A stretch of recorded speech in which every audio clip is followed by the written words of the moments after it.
ಮನೇಲೇನೆ eyeliner ಅಥವಾ ಕಾಜಲ್ನ ಹೇಗೆ ಮಾಡ್ಕೊಳ್ಬೋದು ಅಂತ ಹೇಳ್ಕೊಡ್ತಿದ್ದೀನಿ. ಇದು 100% ನ್ಯಾಚುರಲ್ ಪ್ರಾಡಕ್ಟ್ ಆಗಿರೋದ್ರಿಂದ ಸಣ್ಣ ಮಕ್ಕಳಿಗೆ ಕೂಡ ಯೂಸ್ ಮಾಡ್ಬೋದು, ಅಥವಾ ಸ್ಟೈಲಿಶ್ ಆಗಿ ಕಾಣಿಸ್ಬೇಕು ಅಂತ ಅನ್ನೋದಾದ್ರೆ ಆಸ್ ಅ ಐಲೈನರ್ ಆಗಿ ಕೂಡ ಯೂಸ್ ಮಾಡ್ಬೋದು. ನಮಸ್ತೆ, ನಾನು ದೀಪಾ ನಾಗೇಶ್, ಆಯುರ್ವೇದಿಕ್ ಬ್ಯೂಟಿ ಥೆರಪಿಸ್ಟ್. ಈಗಂತೂ ಹೊನಗೊನೆ ಸೊಪ್ಪಿನ ಸೀಸನ್ ಚೆನ್ನಾಗೇ ಸಿಗುತ್ತೆ. ಸೊ ಇದರಿಂದ ಯಾವ ರೀತಿ ಒಂದು ಕಾಜಲ್ನ ಪ್ರಿಪೇರ್ ಮಾಡ್ಬೋದು, ಇದು ಏಜ್ ಓಲ್ಡ್ ರೆಸಿಪಿ ಅಂತ ಹೇಳೋದಕ್ಕೆ ಇಷ್ಟಪಡ್ತೀನಿ. ಸೊ ಇದನ್ನ ಯಾವ ರೀತಿ ನೀವು ಮನೇಲೇನೆ ಈಸಿಯಾಗಿ ಮಾಡ್ಕೊಳ್ಬೋದು ಅಂತ ಹೇಳ್ಕೊಡ್ತೀನಿ. ಖಂಡಿತವಾಗ್ಲೂ ಟ್ರೈ ಮಾಡಿ. ಹೊನಗೊನೆ ಸೊಪ್ಪಿನ ಸ್ವರಸ ಅಂತ ಹೇಳ್ತೀವಿ. ಅಂದರೆ ಹೊನಗೊನೆ ಸೊಪ್ಪನ್ನ ಚೆನ್ನಾಗಿ ವಾಶ್ ಮಾಡಿ, ಚೆನ್ನಾಗಿ ಜಜ್ಜಿ ಅದನ್ನು ಸ್ಕ್ವೀಸ್ ಮಾಡಬೇಕು. ಬಟ್ಟೆಯಲ್ಲಿ ಶೋಧಿಸ್ಕೊಂಡಾಗ ಬರೋದಕ್ಕೆ ಸ್ವರಸ ಅಂತ ಹೇಳ್ತೀವಿ.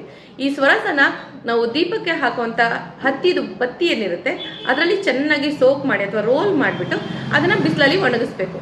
ಇದೇ ಥರ ಒಂದು 2 ರಿಂದ 3 ಸತಿ ಮಾಡೋದ್ರಿಂದ ಆ ಹೊನಗೊನೆ ಸೊಪ್ಪಿನ ಸ್ವರಸ ಏನಿರುತ್ತೆ ಅದರ ಸತ್ವ ಕಂಪ್ಲೀಟ್ ಆಗಿ ಬತ್ತಿಗೆ ಹೋಗಿರುತ್ತೆ. ಈ ರೀತಿ ತಯಾರಿಸ್ಕೊಂಡಿರೋ ಬತ್ತಿನ ಒಂದು ಮಣ್ಣಿನ ಹಣತೆಯಲ್ಲಿಟ್ಟು ಅದಕ್ಕೆ ನೀವು ಹರಳೆಣ್ಣೆ ಕೂಡ ಹಾಕ್ಬೋದು, ಇಲ್ಲಾಂದರೆ ಬಾದಾಮಿ ಎಣ್ಣೆನ ಕೂಡ ಯೂಸ್ ಮಾಡ್ಬೋದು.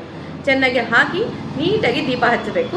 2-3 ಲೋಟ ಇಟ್ಟು ತಟ್ಟೆನ ಬೋರ್ಲ್ ಹಾಕಿ ಅಲ್ಲಿ ಕಲೆಕ್ಟ್ ಆಗುವಂಥ ಕಾರ್ಬನ್ ಅಂತ ಏನು ಹೇಳ್ತೀವಿ, ಇದನ್ನು ನಾವು ಆಕ್ಟಿವೇಟೆಡ್ ಚಾರ್ಕೋಲ್ ಅಂತ ಕೂಡ ಹೇಳ್ತೀವಿ. ಸೊ ಇದನ್ನು ನೀಟಾಗಿ ಕಲೆಕ್ಟ್ ಮಾಡಿಕೊಂಡು ಸ್ವಲ್ಪ ಬೆಣ್ಣೆ ಜೊತೆಗೆ ಮಿಕ್ಸ್ ಮಾಡಿದ್ರೆ ಒಂದು ಒಳ್ಳೆ ಕಾಜಲ್ ಆಗಿ ಕನ್ವರ್ಟ್ ಆಗುತ್ತೆ. ವಾಟರ್ ಪ್ರೂಫ್ ಆಗಿ ಕೂಡ ಇರುತ್ತೆ, ಕಣ್ಣಿನ ಕಾಂತಿನ ಕೂಡ ಹೆಚ್ಚಿಸುತ್ತೆ.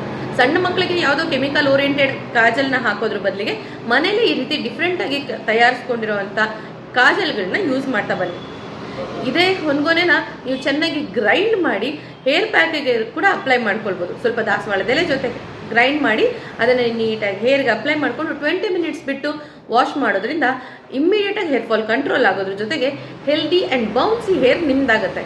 ಸೊ ಈ ಸೀಸನಲ್ಲಿ ಹೊನಗೊನೆ ಸೊಪ್ಪನ್ನ ಚೆನ್ನಾಗಿ ಯೂಸ್ ಮಾಡಿ ಅಂತ ಹೇಳ್ತಾ ಈ ವಿಡಿಯೋನ ಮುಗಿಸ್ತಾ ಇದ್ದೀನಿ.